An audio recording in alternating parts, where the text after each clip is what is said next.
like I just got a contract. Fresh like I just got a max. Yo, what's up, everybody? How are you doing? Welcome back. This is episode number 198 of Hoops and Brews. We're getting closer and closer and closer and closer and closer to episode number 200. Hey, by the way, let's do episode 200 on my birthday. When's your birthday? Friday. Okay. Next Friday. That's fine. Fine I with me. just thought about that right now. That's fine with me. I'm pretty sure we did an episode on your birthday before. We was all annihilated. So nah, that was we were annihilated. That was the Rockets Warriors series in 2018. Oh yeah. Oh my God. That was when Scott went to sleep doing the show. Yeah. That man was sitting. We were so drunk we didn't even notice that man sleep during the show. Literally, we were so drunk we was just arguing for like 20 minutes. Then we looked and we like, oh, he's asleep. Like we were sitting together in the same room debating, and then literally like our buddy who's like a friend of the show all the time, Eric. He literally fell asleep and was asleep like this in the middle of the show. Literally, for like. And the fans took him and made him into a meme. Oh man, that's crazy. Absolutely hilarious. But yeah, episode number 200 for Pavy's birthday. Let's definitely make that happen. Eric, how you doing today? Welcome to Hoops and Brews. Thanks for having me. I'm doing well. Can't complain. Thank you. We have Denver Nuggets writer. He is a team writer for the Denver Nuggets, nuggets.com. Eric, he is here to drop some Nuggets knowledge on us. So we're going to talk about the Nuggets. But first off, obviously, welcome. This is Hoops and Brews, episode number 198. As I said before, we're slowly getting episode number 200. As always, we drink beer. We talk basketball. I'm not drinking shit today because I drank all of this last night. So I'm drinking this right now. So if you're a fan and you're... Literally like one shot left. It's like, well, you wild as hell. That's like 3 shots in here. That is not 3 shots, bro.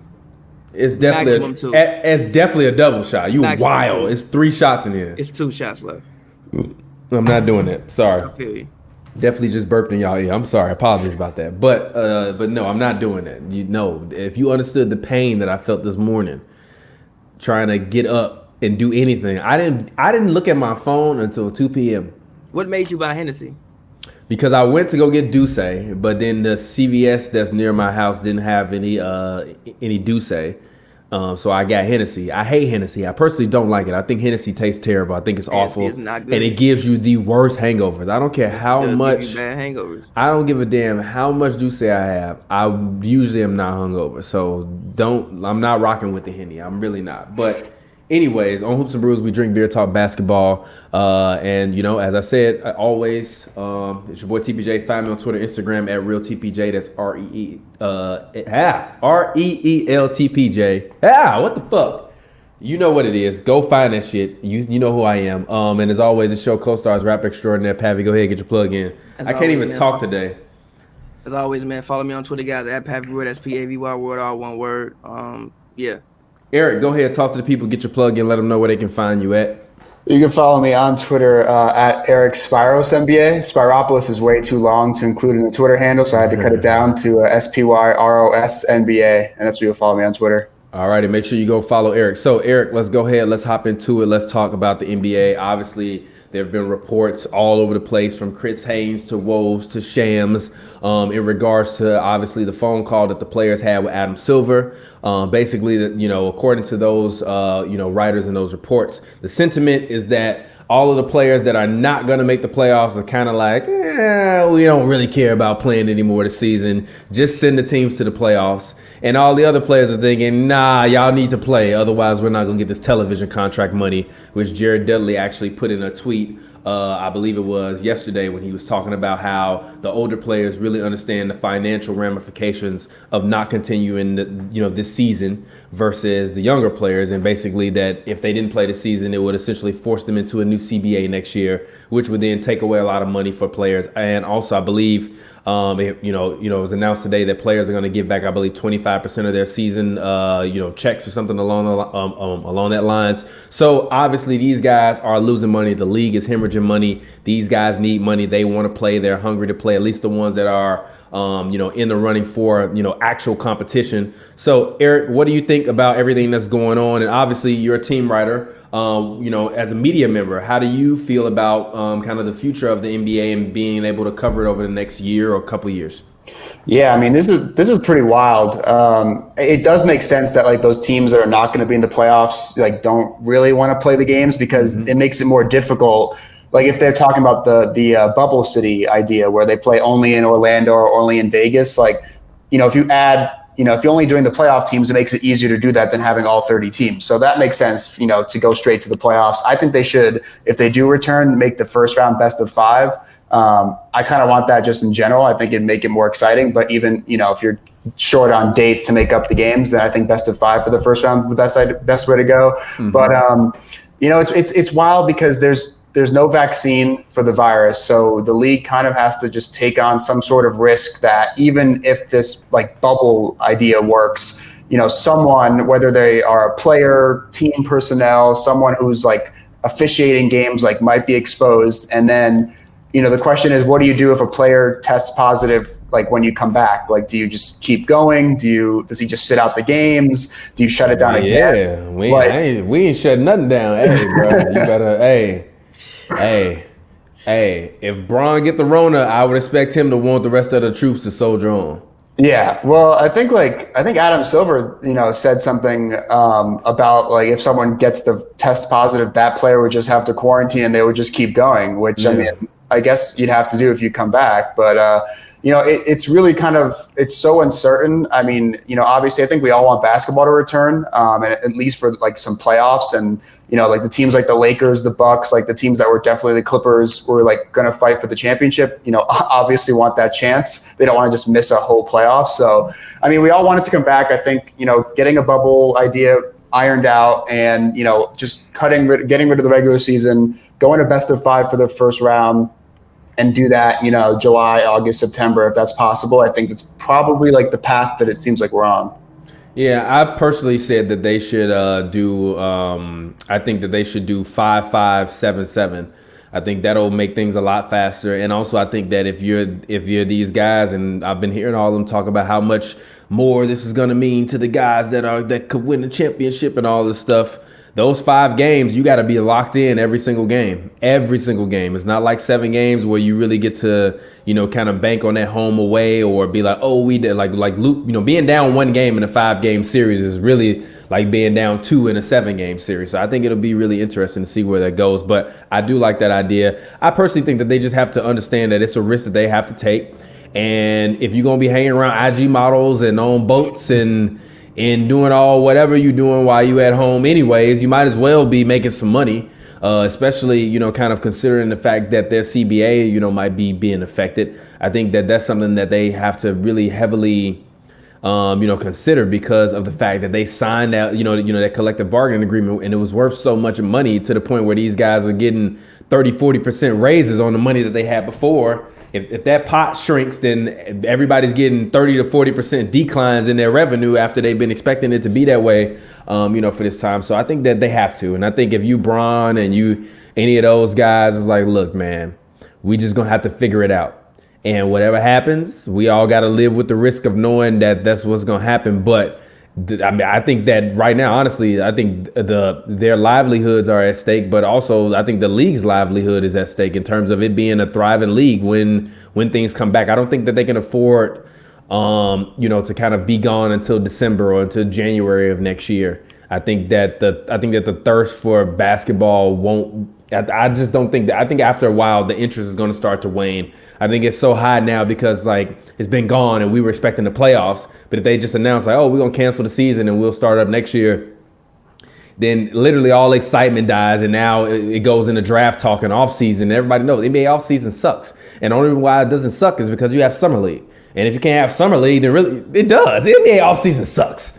What literally you have a week. No, literally you have a week after the season pretty much to get ready for the draft. And then after that, you got 2 weeks of literally free agency. And then literally after that, it's dead. It's dead. It's dead until October. So if you got to wait until January, February, December for the season to come back, I think the interest is just going to continue to wane. And once football comes back, you're going to be competing with football. I completely disagree with the interest waning. But I do think that it is pivotal for the league to start just because of the fact. We also have to realize that at the beginning of the year, the whole China situation happened, which took away 10% of the revenue. 10% of the revenue vastly because of, the market that China is.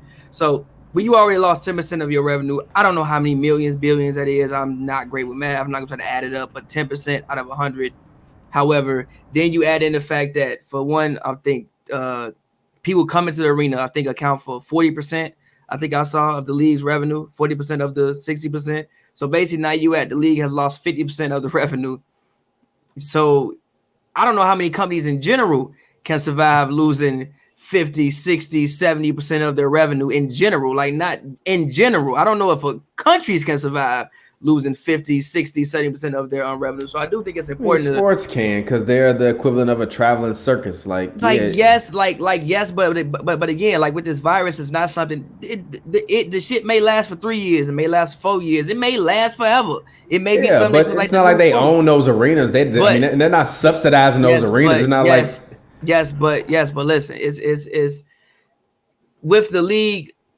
I mean, I personally think it's probably like one of the most successful financial periods for the league, probably, like, in general. And heading to a new decade and just heading, into the future, I think it's very important. Again, like, you got guys making $200 million contracts, which is like unprecedented money. So I think it's important for you to not lose out on 50, 60, 70% of your revenue. I don't think interest will die down in the league, but I think that it's important to at least try to make up some of this money going into the future so that, you don't have to completely reconstruct your whole, bargaining agreement in 2-3 years, possibly go into a lockout. That may hurt the league even more and things like that. Also, I think just for America and just for sports culture in general, I think if they do it right, it could really be a moment. I think that the NBA was kind of the first thing that, like, the NBA shutting down was the first thing that said, yo, coronavirus is like a serious thing. Everybody should pay attention to it. Like, it was around before, but obviously, but once Rudy got it and the NBA shut down, everybody was like, yo, the NBA shut down the league because of a virus. Okay, this shit's serious. Then states started to take action and, like, everything else happened. So I think if the league can find a way to, successfully prevail, obviously it's not going to be 1,000% safe, obviously. But if you can, get it to where, like, guys feel 80% safe, 75% safe, you just curb some of the risks. As long as you don't have whole teams getting it, you can avoid, God forbid, somebody dying or something like that. Then, it's kind of like a shining moment in culture and, just like American culture that, yo, we can still live somewhat of our normal lives in face of what's going on right now, I think. So I think that if you could do it, I think it would be also something cool for America, because I think that, again, like I said, the NBA was kind of the first shining moment. It was like, yo, this shit's serious. And it could be the first shining moment as, yo, we can move forward with this in our lives. Yeah, I mean, that makes sense. I mean, I think I saw Brian Windhorst tweet or say something on ESPN about how, like, the league might wait to see, like, if another sports league starts up and then have that league deal with all the complications, and then the NBA could, like, adjust when they want to launch. But I do think that there's something kind of significant to being that, like, trial, that experimental league that actually, like, starts up again first. One, because, I mean, just for the TV side, they'll get, the best ratings probably they've seen in, decades, maybe since the 90s and early 2000s for these playoff games. And then two, like you said, it would be actually something really kind of significant for sports fans, for the country. I mean, we're already seeing a lot of states, like, already kind of open up, like, restrictions on people staying at home, and, like, businesses open up. So, at some point, people, I mean, there's already people, but a lot of people will eventually want to kind of have some kind of normalcy in their lives. And if the NBA can be that league that, like, gives them that could be a pretty, impactful moment. And that's not even addressing, like, how many people in the league are going to get affected by the financial things. I mean, the salary cap being lowered means that, free agents for this year, maybe free agents for next year, their salaries are going to be much less than they wanted, probably. The owners that will probably have to pay luxury tax if the cap goes down and the tax line goes down. That might impact moves. Like, we could see trades to shed salary because some owners, aren't interested in paying the luxury tax. So there's so many players, owners, management, everyone that can be impacted financially from this, that, if there's a way to kind of stop the bleeding, I guess is the best way to say it, is probably the best way to look into that. I mean, and also just all the jobs that working around basketball creates. Like, even like you're a writer. If the season come back, they got to pay somebody to write articles. Somebody got to write about it. So, like, those jobs, the TV jobs, people need to be paid to broadcast it.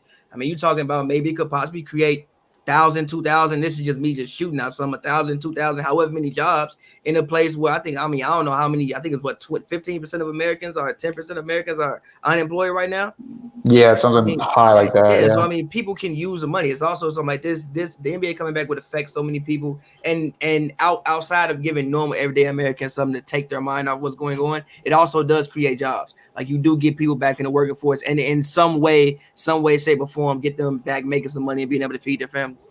That being said, would you be excited to see it come back? And if you are, what do you expect? Because I mean, obviously, these guys have took 2 months off at this point in time. What do you expect? Like, what teams do you think it would benefit? I mean, obviously, it's hard to say because who knows what everybody's been doing. But what teams do you think it would benefit? What teams do you think it would hurt? And what teams do you think are maybe the biggest wild cards? Let's say the league does come back. Yeah, I mean, I'd definitely be excited. I mean, in our like ideal scenario, it'd be playoff basketball, which is always good. And, you know, you have to give the teams probably like, you know, a couple weeks, like maybe a month to prepare. I think, you know, it's probably like the break has probably done, you know, a lot for like older players. Like I'm thinking like LeBron, veterans that have been through a lot of grueling playoffs, like Kawhi recently, you know, guys that have been around, teams that have been around, a lot of, you know, older teams are probably benefiting from the break, and then they can actually like re-gear their bodies back into shape, almost like it was like an off season. Because by the time we come back, it probably will be like 3 or 4 months from the last game in March. So it's almost like they went through an off season before starting the playoffs, which is kind of wild. I think the quality of basketball maybe in the first round would be pretty like rough. You know I've heard a bunch of players that have like talked about how they've stayed in shape physically, but like mentally with like their playbooks and like their play calls in games, I've kind of like, you know, forgotten some of that stuff. So, you know, I think that the quality of play could be pretty questionable in the first round, but I think you'll also see a lot of the older guys and the veteran teams like really train and prepare like it's really serious and take things really seriously, because, you know, a guy like LeBron, like this could be a chance for a championship, which, you know, obviously there'll be some weird circumstances, but if you just add another championship to his legacy, that's huge for him. And I think he knows that. So he'll go hard. He'll have his whole team going hard, and they've got a lot of veterans on that team. So it's not a big concern. But I think for maybe those younger teams, like the Grizzlies would be the 8th seed, I think. Like it would be weird for them because, you know, they've had this time off. They're in the playoffs against the Lakers team that's really favored against them. It's going to be a 2-game series. A 2-game series. LeBron going to smack them back to Memphis. But honestly, you never know. Like maybe those like young Grizzlies come out and like steal game 1, like, you know, with a lot of energy and like catch like LeBron off guard. Hey, don't let the Lakers lose in the first round to the Grizzlies. Oh my God. Oh my God. I'm saying it. Listen, but like some of these young teams, like they could like catch, you know, some of the older teams off guard. But you know, I think that, you know, what I'd probably expect the teams at the top of the standings to, you know, do what I'd still probably expect like Lakers, Clippers conference finals, and, you know, Bucks, you know, one of Bucks versus like Raptors or Celtics or Sixers. Like I'd still probably expect the same conference finals matchups, but the way we get there might be a little bit different.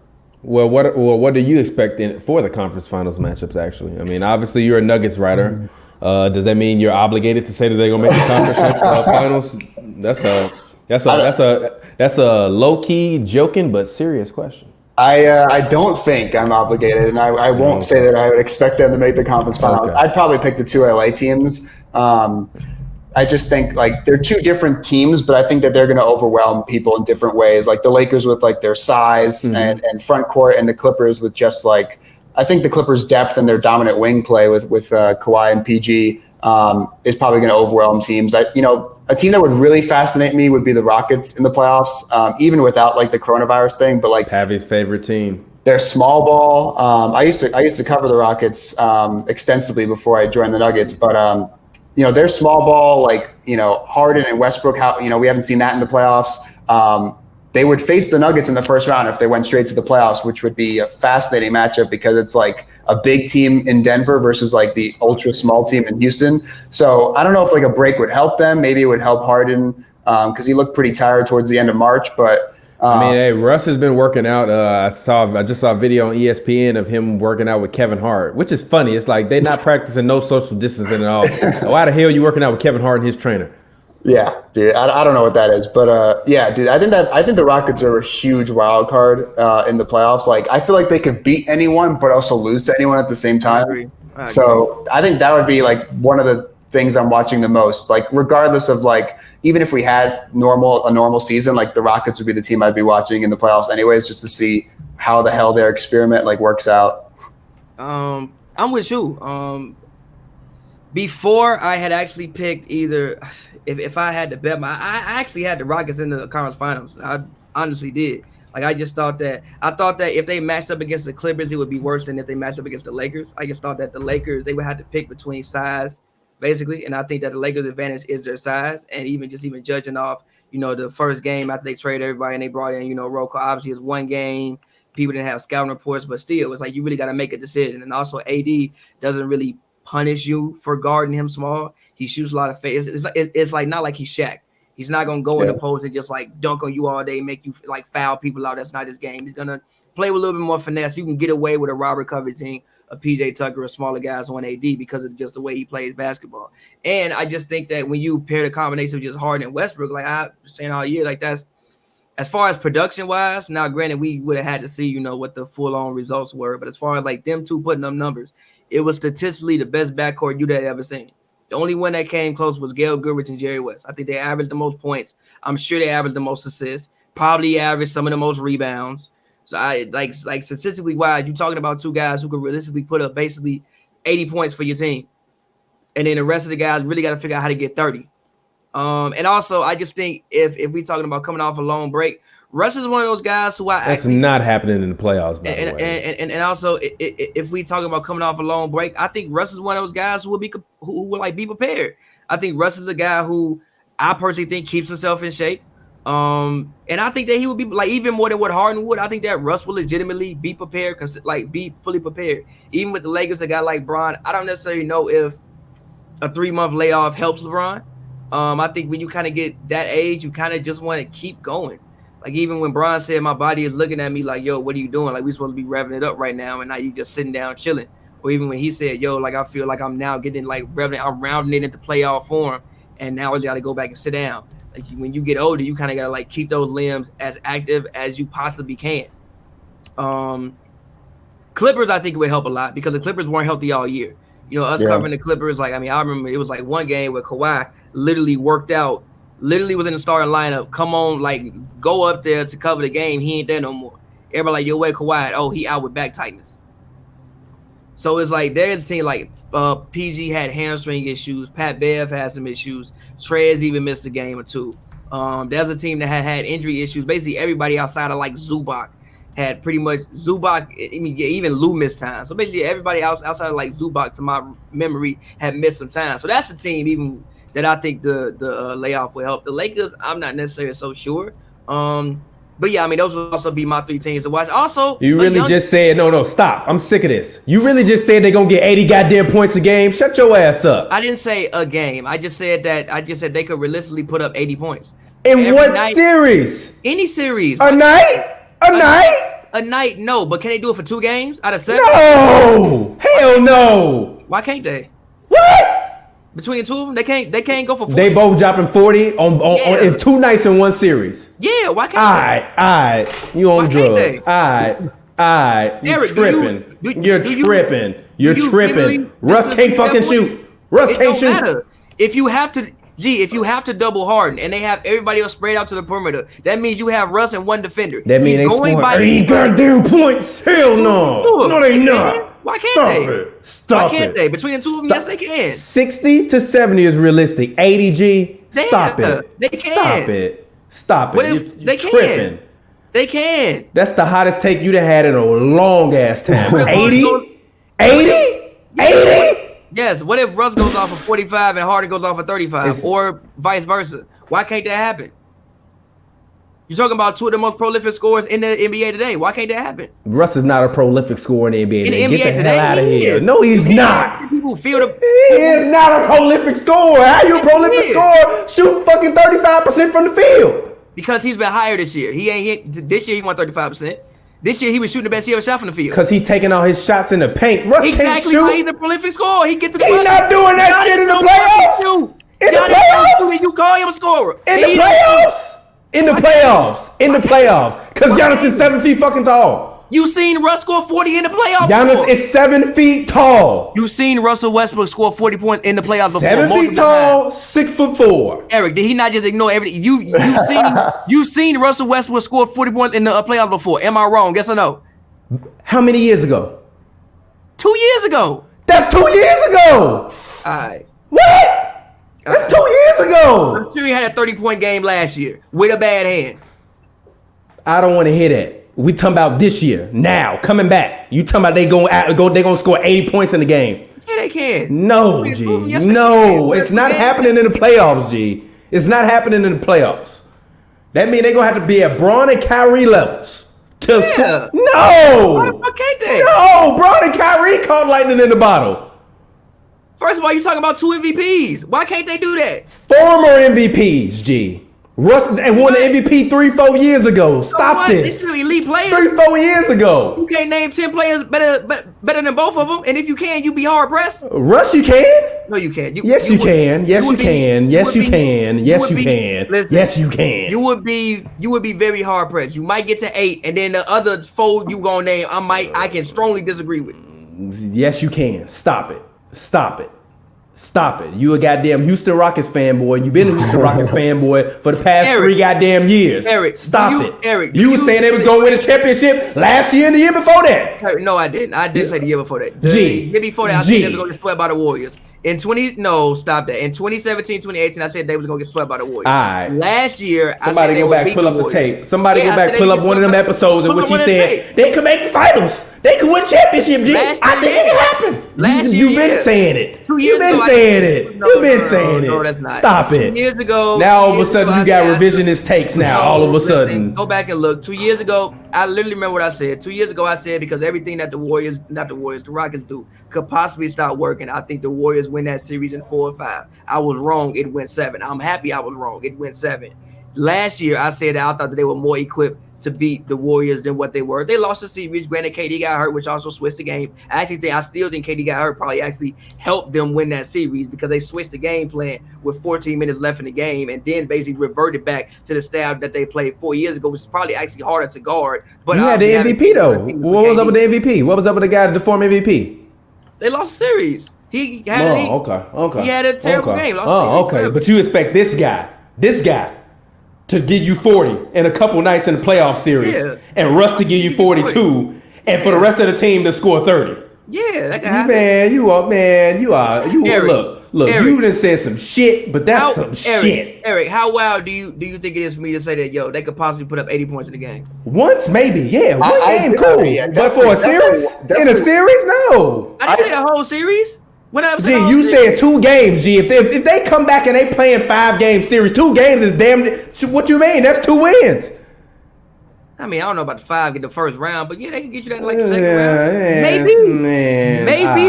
Maybe the first round. I got a bridge in Denver to sell you. I think they could do that because again, I don't think you've ever seen a team.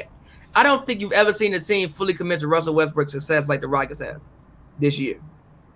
I agree with that. I can see that. There's the thing I'd say about that. The reason why I wouldn't pick Harden to be they got him a whole Paul George. They going to teams are going to double Harden before they did that. So I mean, I could see Russ dropping 35 a game in the first round because Harden might be double teamed once he crosses half court, and then they'll just have Russ try and drive to the rim every time because he stopped shooting threes, which is good. But I looked it up while you guys were arguing. In the post-All-Star break, which is basically since they traded Capella away, Russ averaged 29 a game on 53% shooting from the field. He only took 2.5 threes per game after taking 4 in the first half of the season. So he averaged 29 per game on 53%. So, I mean, how many games with that? It was only 8 games, 35 minutes a game, which is pretty close to his playoff load anyways. But his assists went down to 5.8. But I think in the first round, Russ could have a lot of success. And I think Harden would put up the same numbers he's been putting up, which is 30 something a game. But I think Harden's going to get double teamed. Playoff Harden is not putting up 30. I didn't say his field. And they losing. He can't average 30 and Russ average 30 and they win in the playoffs. It's not going to work like that. Okay. It's not going to work like that. It's not gonna work like that. Like that's some fucking fantasy world shit. No, Dead ass. It is. How? They're gonna take the ball out of one of their hands and they're gonna say, "Other guy, beat me." Harden. And actually, I kind of want to take the ball out Russ' hand and say, "Harden, beat me, Russ, Okay. Russ." That's cool. Harden, beat me, please. Then, I need to see it because I ain't seen it for the past however many years. And then Harden ever. got 40. And you lose. Gee, they've made the conference finals at least 2 out of the last 3 years. LeBron James was not healthy last year. Stop it. They wouldn't have made it if LeBron was healthy last year. I disagree with that. LeBron would have slapped the shit out of James Harden before he went home packing to that Houston Rockets team. Small game James. I call James Harden that for a reason.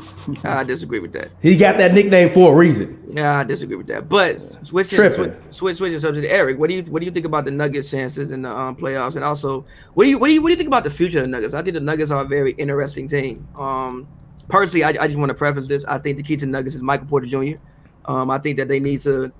I think he's just what they're missing. I think that they don't really have a dominant wing scorer. I think everybody is probably, as far as like offensive option, playing one spot too far up. I think they kind of use like Jamal Murray, Jokic, just like they 1A, 1B. I think that those guys should both be slotted down to 2 or 3.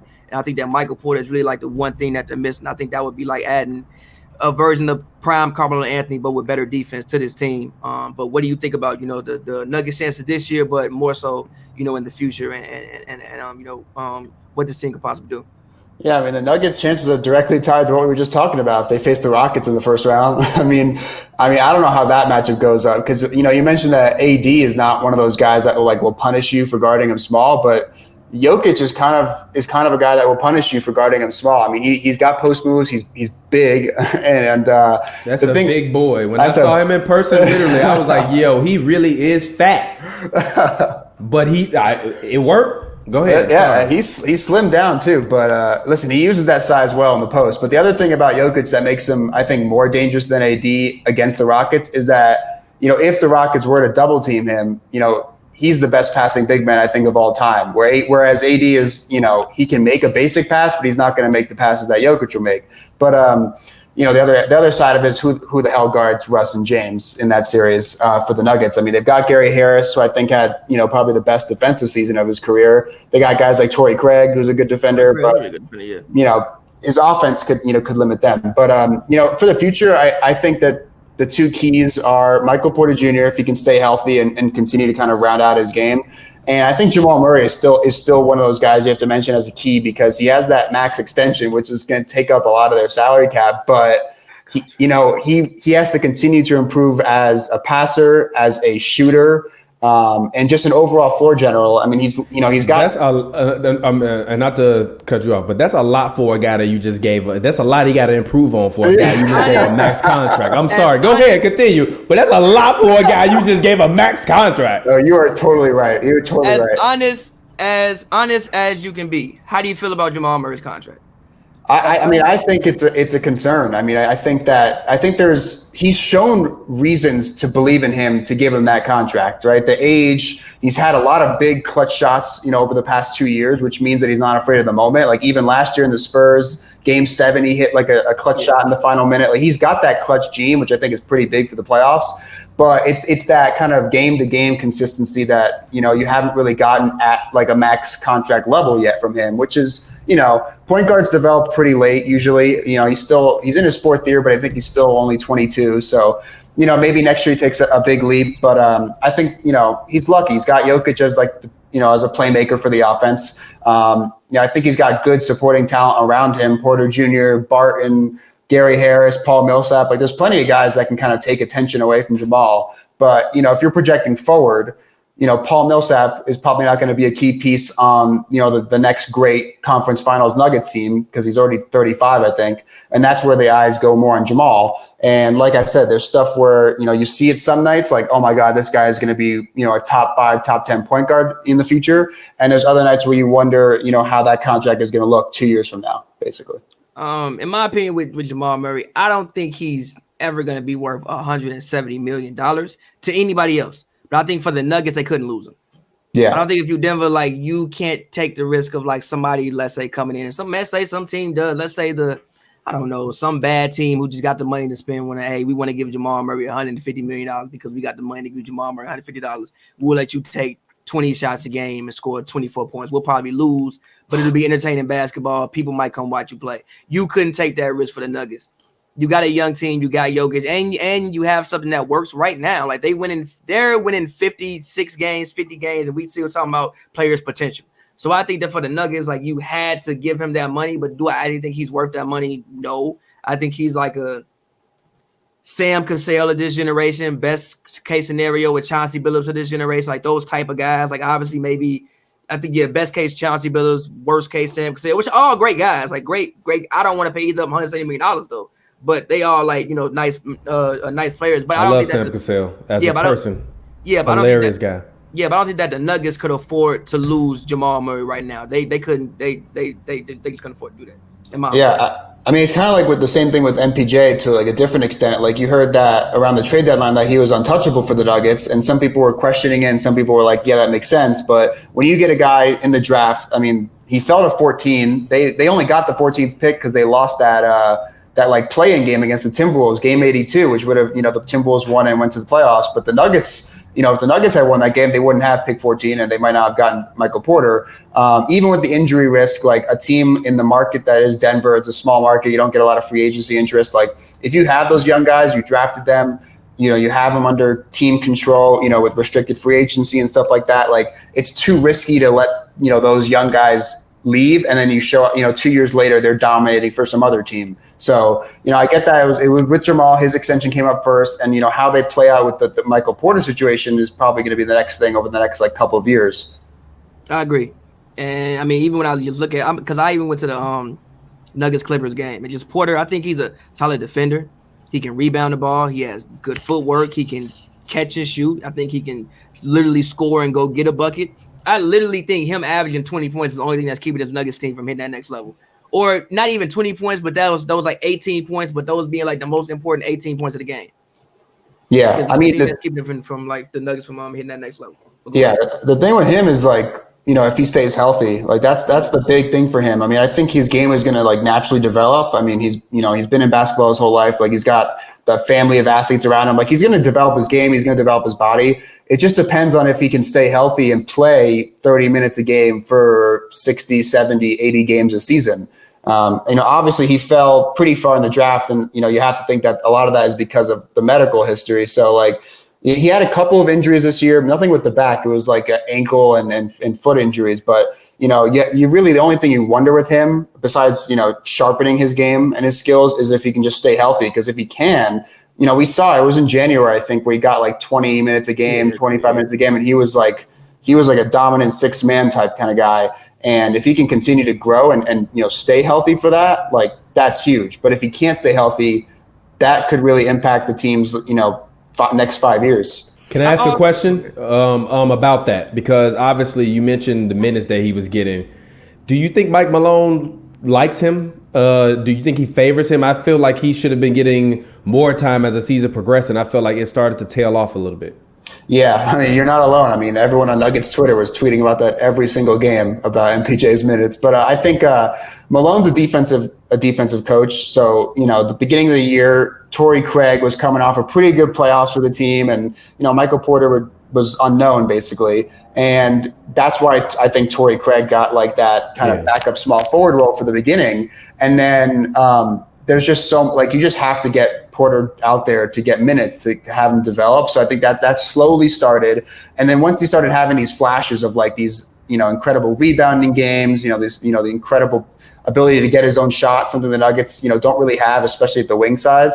That just forced Malone's hand basically into giving him his most consistent role, which came like December and January. He got hurt in late January, I think, missed about like 2 weeks, and then like slowly started to come back. When the season got suspended, he, I think, said in an interview, I can't remember where it was, but he said he wasn't at 100% when he returned. So that might have impacted his playing time after that. But I think Malone's a defensive guy. He's going to go with the defensive-minded players first. But then, he saw MPJ's talent and ability to get one-on-one buckets and was like, we need this anyways. Let's see what he can do. He gave him the chance. He shined for about like a month and a half, then got hurt. And then it was like slowly building his way back. So maybe this break could be really good for Porter. Like if he comes back and like gets back to that level he was in January, which kind of could change that series with the Rockets. How do you feel about Will Barton's future with this team? Will Barton and Jeremy Grant, because I think Jeremy Grant is actually very important for the Nuggets, but just those two guys. Yeah, Jeremy is definitely, I think, the more interesting situation because he has a player option this summer, and like we just said before, like if the cap goes down and like he sees that like no other team could give him a big offer, then he might just pick up the option and be like, okay, I'll hit unrestricted free agency next summer. I think he'll still be like 27 or something, so like not old. Or he could, drop that player option and just negotiate like a long-term deal with the Nuggets at like a similar rate, just so he secures all that money. Because you never know with injuries. But I do agree. I think Jeremy's, a huge part of the Nuggets' future because his ability to, obviously he's a great defensive player. His ability to switch and provide defense on the perimeter, and the fact that you got Paul Millsap, who's 35, and Paul Millsap's been good this year, but he's not going to be good, forever. Yeah. And so, how do you feel about Paul Millsap? I mean, I personally think looking at Paul Millsap, and even seeing him in person, that he's undersized, and I feel like that in the Nuggets front court, as much as I like Jokic and as dominant as he can be, I don't think Paul Millsap is the proper power forward to be playing with him. I just don't think that he's as dynamic as he used to be, and I think him being more dynamic offensively made him a lot more of a viable threat. Even when you saw him playing with Al Horford, he was always a threat, and now I don't really feel like he's a threat anymore. I just feel like he plays solid defense. He can make some shots for you occasionally, but the threat aspect, he kind of reminds me of David West after David West kind of started to slow down a little bit, and a lot of that threat aspect that he had to his game kind of disappeared, and he faded off and became much more of a role player. I feel like Paul Millsap, all of that threat that he had is gone now. How do you feel about that? Yeah, it's kind of unfortunate because you wish you could like merge Paul's timeline with Nikola's timeline, where like you got that Millsap from like the Hawks days or like late Jazz days and paired him with like today's Nikola Jokic. Like that would be a wild pairing. I think Paul Millsap used to be one of the most underrated players in the league. Like when he was in Atlanta, he made, I think, 4 straight All-Star teams, but no one ever really talked about him as like this guy is a dominant player on both ends of the floor. And, I think now recently, because like you said, he's been more of like a side role player. To his credit, he's improved his 3-point shooting. I think this year he shot over 40% from 3, which is pretty big. But, his whole thing in the regular season is managing like his load. Like they did load management for him. They limit his minutes. If you see him in the playoffs and he's getting 30 to 35 minutes a game, like you might see maybe you won't see it in the box score, but like if you watch the game, you'll notice that he's out there like that. He's that kind of guy, almost like Jeremy Grant in a sense. So I think that, those two guys, they didn't have Jeremy Grant last year and they lost in game 7 of the second round. Like if they have Jeremy Grant, they probably make the conference finals last year. So having those two. Yeah, I agree. They definitely would have beat the Blazers. I think I think he was one of those, I think kind of like the Blazers miss Al Farouq Aminu. They were missing him last year. Yeah, I think that's a perfect comparison. You still got like guys like Mason Plumlee, Monte Morris, like off the bench. Like they've got a lot of depth. They've got, A-star in Nikola Jokic. They've got a good supporting cast, but how that would play out in the playoffs, we haven't seen. Obviously, they don't have Malik Beasley, so they're losing a lot of shooting right there, and they don't have many shooters on the roster as is. Even though they, you think of the Nuggets as like an offensive-oriented team, but they don't have much shooting. They don't play at a fast pace. I think they were dead last in pace this season. Which is also why the Rockets series would be interesting because it's like literally the opposite and different. I don't know what I literally have. It could be the best series ever. Somebody could get swept. So I have zero idea what will happen when they play. Either team could win. I have no idea what will happen.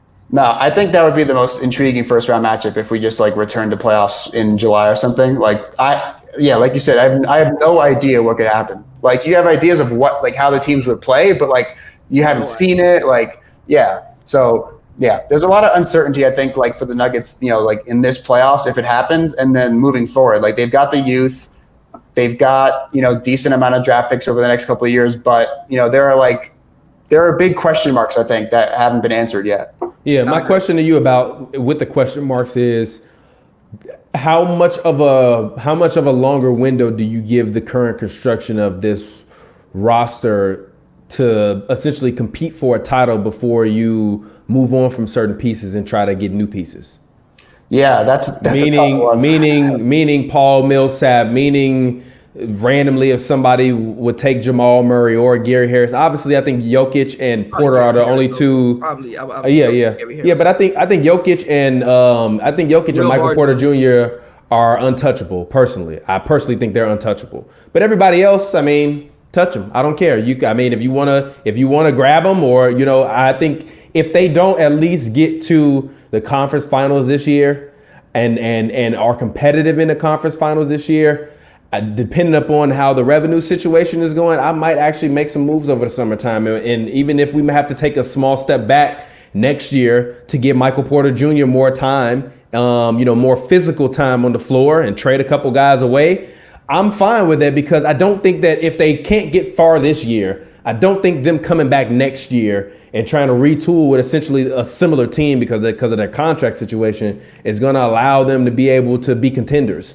So I think really if the season does return, this is a make or break year, I think, for this current construction of this Nuggets team. Or I think they'll treat it like the Hawks did, where they slowly were trying to sell off a couple of the pieces, keep a few of them to see what was left, and then eventually, once they saw nothing happen, then obviously they got rid of everybody. But I think that the Nuggets can slowly get rid of a couple pieces and bring in new guys if this doesn't work. What do you think? Yeah, I mean, that was one of the funniest things about this season was, a lot of the time you heard Malone talk about how difficult it is for a rookie to get playing time on like a Western Conference contender. But then you realize that like all of the top players on the Nuggets are like super young, and it was like they're trying to act like a contender, but they haven't really reached that status yet. But yet they're all still like 25 and under, besides like Millsap and Plumlee, basically.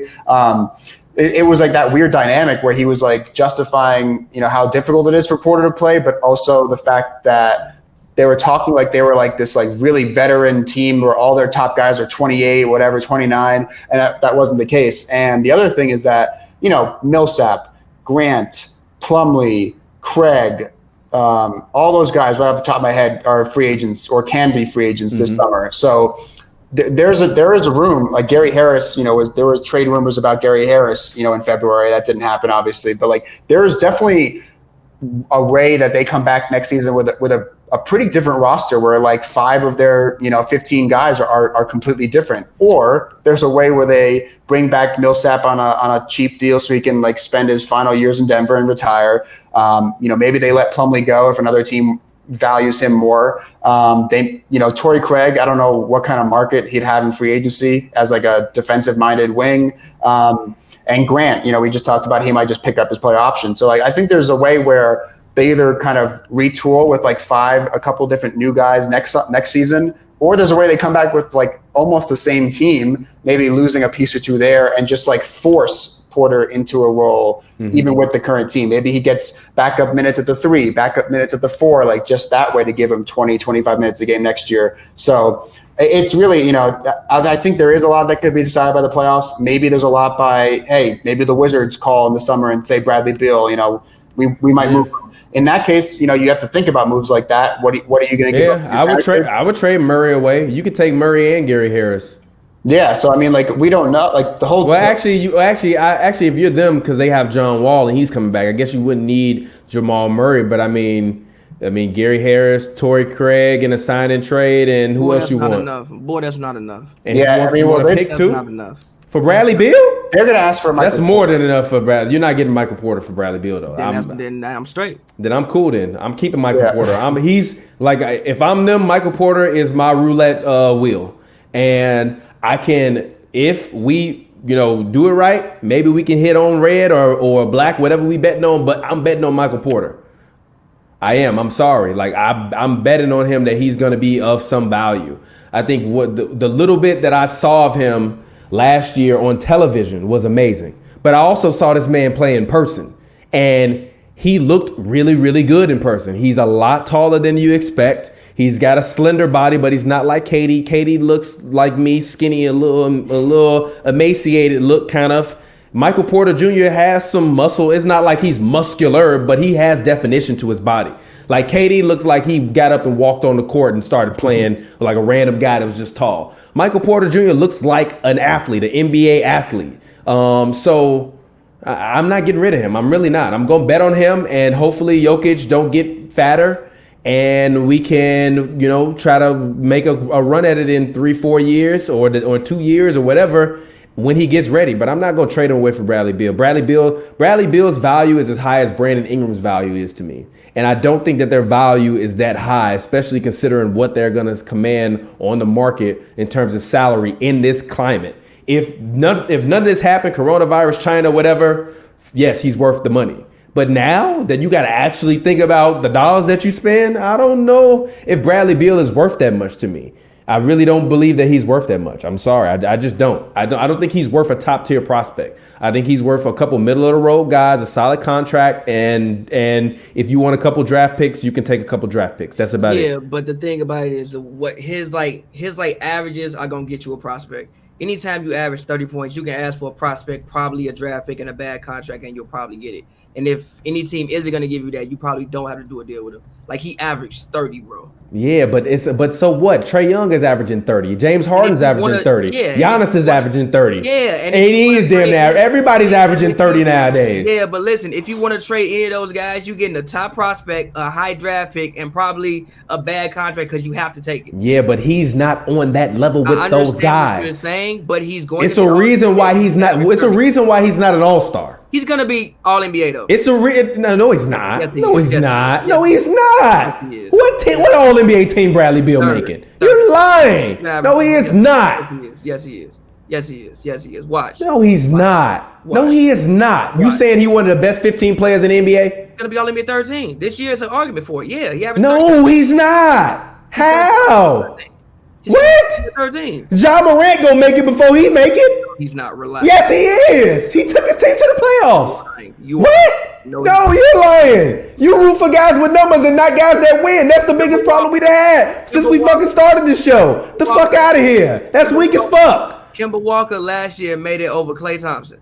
He is going to make And guess what? That shit was egregious. It wasn't. It was. It wasn't. It was. He deserved Who Kemba defended night in, night out? Nobody. He deserved He it. a turnstile. It was egregious. He deserved it. He deserved it. Bradley Beal is not making it. You're ridiculous. Trae Young is gonna make it before Bradley Beal make it. You out of your mind. How are you not an all-star? How are you literally not an all-star, but you gonna make the All-NBA team? Harden was an all-star and didn't make All-NBA. You can do it. That's not what the fuck I just asked you. I just asked you, how are you not an all-star, but you All-NBA? I got you. Dikembe Mutombo, 2002, wasn't an all-star, made All-NBA. Third team. We know why he made All-NBA. He made All-NBA because his goddamn defense. Okay, Bradley Beal gonna make it because of his offense. He averaged 30. No, he is not. Watch. How much you want to bet on it? I bet $50 on it. Let's bet $50 on it.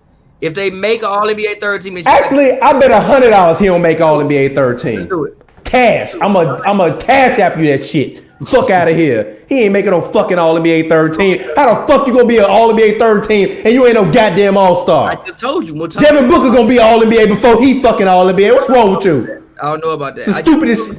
You had two wild ass takes today. What? I told you, Dikembe Mutombo, 02. You naming defensive guys. You only naming that he averaged 30. It's a ton of guys averaging over 25. Not 30, G. Not that many people average. So what? He wasn't an all-star. G. How does that make sense? I'm telling you how. Eric, does that make sense to you? He's not an all-star, but he's all-NBA? And he's not a defensive player? How?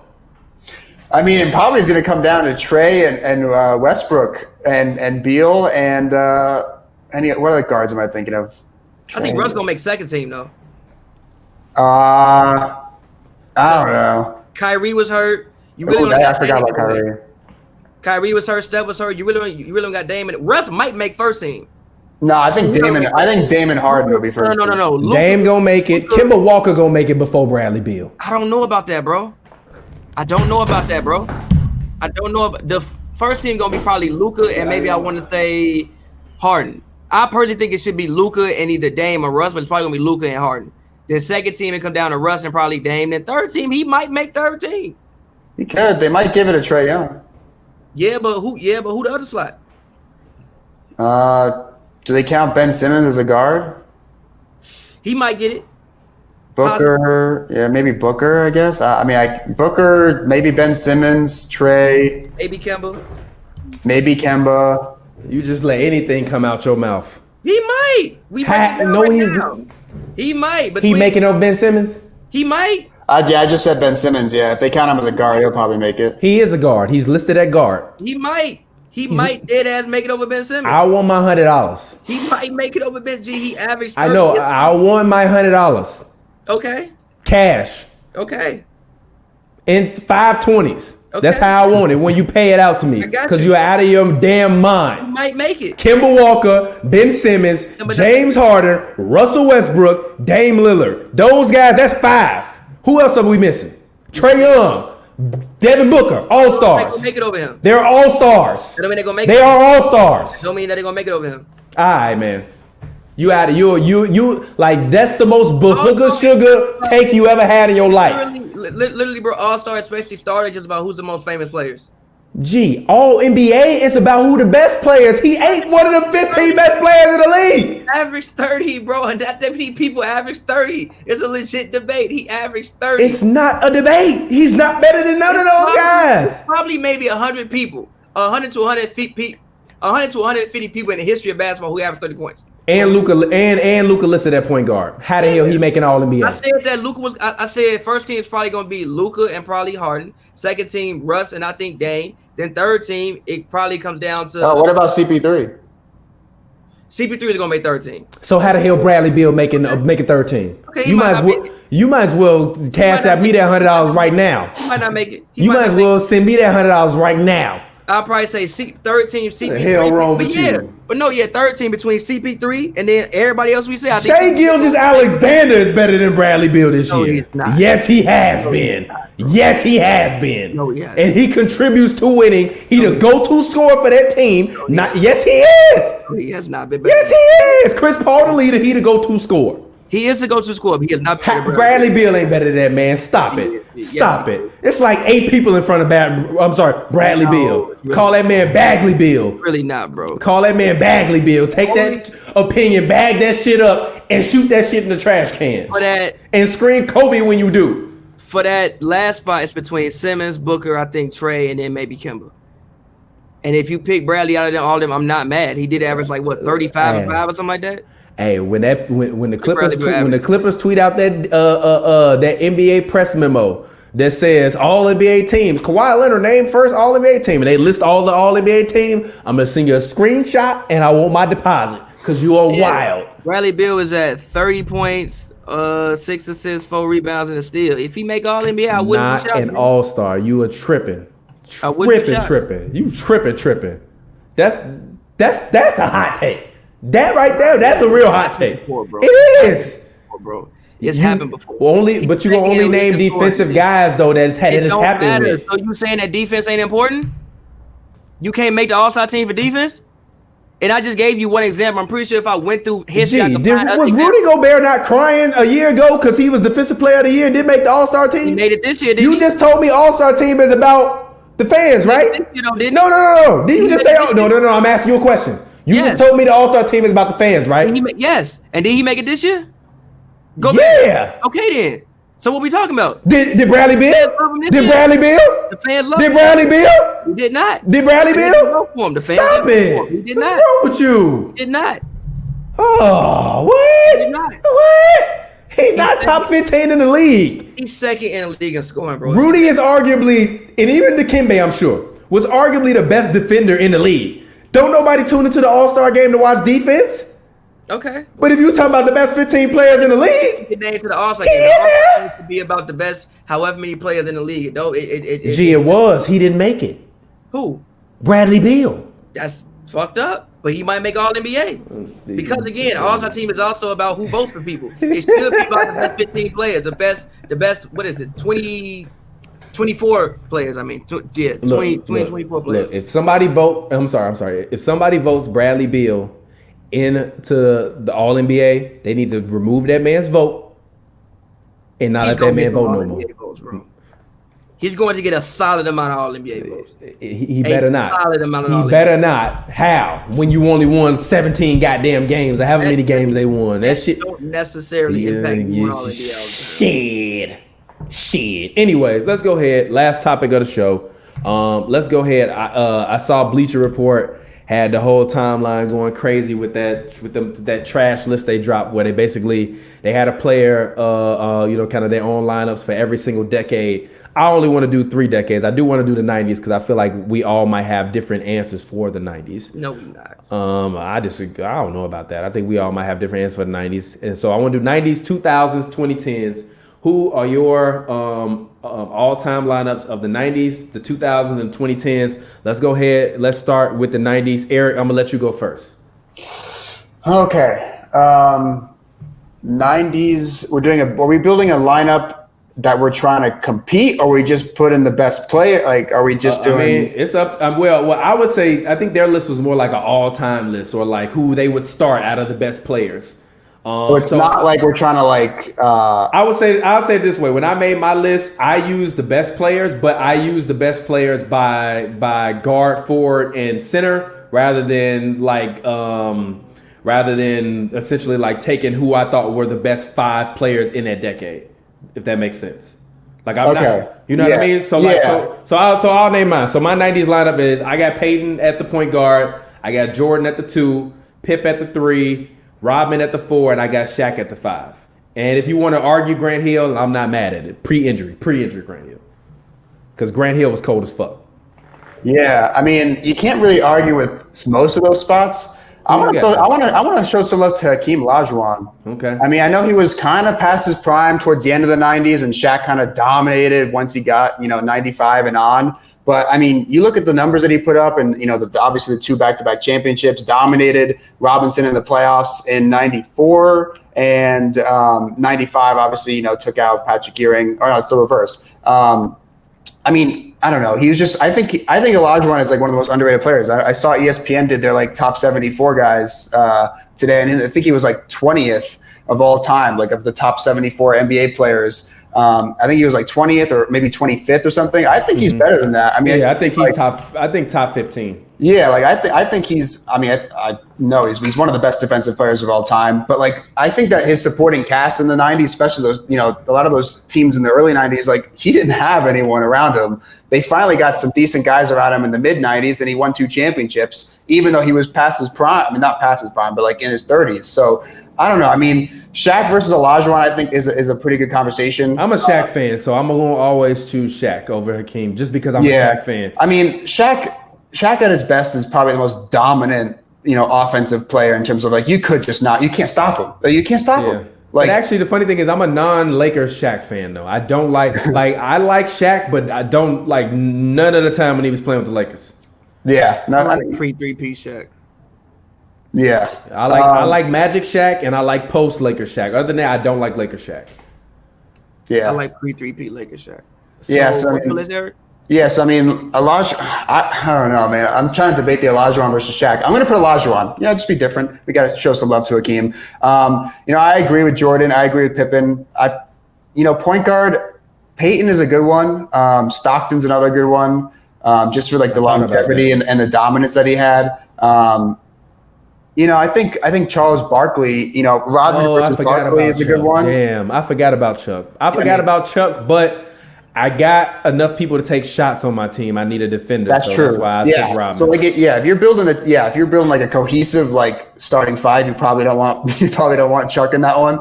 But if I put Chuck next to Hakeem, that's a you get the defense in Hakeem, and then you got Chuck doing that offensive load. So I might go with Stockton, MJ, Pippen, Chuck, and Olajuwon, I think. All right, Pavy, who you got for the 90s? I'm gonna go with I'm gonna be a little bit different than you guys. I'm gonna actually go with Penny Hardaway at guard. I like that. Michael Jordan. I'm not gonna go differently with Michael Jordan. I'm gonna go with Michael Jordan. I'm gonna go with Grant Hill. I'm gonna go with Rodman, and I'm gonna go with Mutombo at the 5. Really? I'm gonna go with Mutombo at the 5. I think he's 3-time defense player. But I feel you. Nah, he's a 3-time defense player of the year 3-time defense player of the year in the 90s. I'm going with Mutombo. I think we had the best defensive lineup, and if we need to score, we got guys who can score. We got Jordan and we got Hardaway. How you gonna score on us? That's a pretty good case. I can't argue with that. Yeah, I'm not mad at it. So let's go ahead. Let's move on and let's talk about the 2000s. Who's your all lineup of the 2000s, Eric? All right. So I got Kobe I'll put Kobe in there. I'm gonna put. You see, Shaq also had a dominant 2000s too. But I'm gonna go with Duncan. Well, it depends. Actually, I'm gonna do Duncan at the 4 and Shaq at the 5. I think that's. Yeah. I think that they played. Duncan played enough power forward. You can. Point guard. I'll do LeBron at the 3. Point guard. I'm thinking. Nash, CP3, AI. I want some ball. I want Nash. I think Nash's space. I think Paul. CP3. I might. You can maybe pick him for the 2010s. I think Nash. He had 2 MVPs. Obviously. Obviously, I don't think they were both particularly warranted. But I do. Really? Yes, I'm a Steve Nash actor. Dude, I'm a big Nash fan. The 7 seconds or less Suns. Those are my teams. But I don't think Shaq deserved it. Shaq was only averaging 20 and 10. It wasn't like it was some crazy Shaq year. Shaq is wild for even thinking that he deserved that MVP award. The first one was. The second one. The second one, I think Kobe should have won it. The first one, it was Steve Nash award, hands down. Yeah. Yeah, I'm gonna go with Nash. So what is it? Nash, Kobe, LeBron, Duncan, Shaq. Yep, I got the same lineup. I literally wrote down the same lineup, so I like your picks. I kind of feel bad for not having mentioned Dirk, but I'll mention Dirk as an honorable mention. I mean, Dirk is honorable mention, but he ain't Tim Duncan, and he ain't Shaq, and he ain't LeBron. Yeah. And he ain't KD. I mean, although 2000s KD, I mean, give me 2010s KD. But. Yeah. But Pavy, go ahead. Since y'all going with what y'all going with, give me CP3. We're losing it. We're losing that game. I mean, y'all losing that game. Give me CP3. Then give me D Wade. Give me D Wade. Give me. You just want to be a contrarian? Yeah. Y'all picked everybody. I want to pick the same people y'all picked. We talking about who the best lineup. You don't pick Kobe in the 2000s? I love D Wade, my favorite player of all time, but hell no. Okay, give me CP3. Give me Kobe Bryant. Give me LeBron James. Then at the 4, give me at the 4. Yeah, give me Tim Duncan, give me Shaq. No. Give me KG and give me Duncan. Okay, I'm not mad at that. That's not a bad. Yeah. That's not a bad pick. I'm not mad at that. I think KG's underrated. Is he under? I think he's only underrated because he did it to himself. Because he played too long, and now people gonna look at his stats and be like, "Oh, he averaged 15 points. I'm gonna have to slap the shit out of my kid." Those Timberwolves years, they didn't put anything around him. Like anything. I mean, he get the conference finals in 2004. He was dominant, and they had Cassell and a couple guys. But most of the time in Minnesota, he was just standing around doing what the hell's going on around me. He definitely did the best of what he could. Yeah, he would have had to play literally perfect, and I mean legitimately. Well, they as a team would have had to play perfect, literally perfect for them to win a lot of them series. And then Latrell Sprewell said, "What, $20 million can't feed my family?" And it was over with. It was over. Give me $20 million. Give me $20 million. We eating a lot. But all right, 2010s. Who's your lineup, Eric? Who you got? All right. 2010s. Do I have to pick big men now? Pick whoever you want to. Because big men aren't a thing anymore. Pick whoever you want to. All right. I'm going to pick, let's see, Curry, Harden, LeBron, obviously, KD, and my 5th slot. I'm going to go with Kawhi, I think. I'm going to go with Kawhi. So what do I have? Curry, Harden, LeBron, KD, and Kawhi. All right, I'm not mad at that. Give me D Rose, give me Harden, give me at the 3. Obviously, give me LeBron at the 3. Give me Kawhi, and then give me Anthony Davis. All right, for me, give me Steph Curry, give me D Rose, give me LeBron, give me KD, and give me Giannis. That's my 5. Oh shit! That's my 5. Giannis got an MVP. Giannis got an MVP in the 2010s, so I'm sticking with Giannis. That's true. I'm sticking with Giannis over AD. Let me take off AD and put Giannis there. That's fine with me. Yeah, and that's all it is. Giannis is the big man there. There you go. You got a big man. Yeah, yep. But that was a great show, Eric. Thank you for coming through, chatting basketball with us. Hoops, you got anything else you want to talk about, debate, any hot takes you want to get off? I can't think at the moment. It's been too long off of basketball, man. I just need the games to come back in some way. I got to see that Rockets Nuggets series. I want to see that series. I really do, because if Harden get eliminated, ooh, boy. And actually, you know what? I can't wait for the season to finish because I get $100 at the end of the season. You guys just made the All NBA selection so much more interesting for me. Yeah, you're gonna see it and be like, oh shit. Nah, yeah, I'm definitely interested in seeing the Rockets because I actually don't know what happened. I actually, like I said, Rockets could get swept. They could sweep them. It could be a 5-game series. If they go 7, it could be a 7-game. I have zero idea I don't know what's gonna happen. Even the games that they played in the regular season, I don't think any of them were close.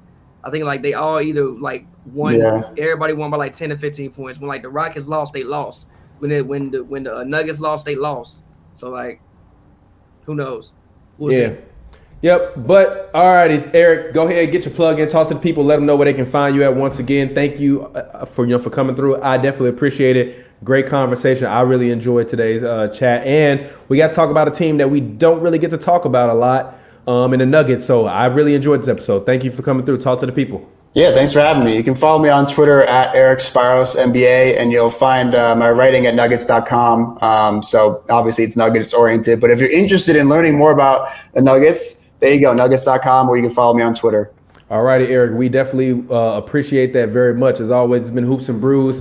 Like I said, I didn't get brewed today because I drank all of this literally last night. So I'm chilling. I'm relaxing. No brews for me. Pavy's got the wine, obviously. Always follow me on Twitter, Instagram at ReelTPJ. That's REELTPJ. It's a film joke. If you don't get it, you damn dummy. And as always, if you're under the age of 21 in America or 18 in Canada, you better be fucking drinking. Don't do it. It's wrong.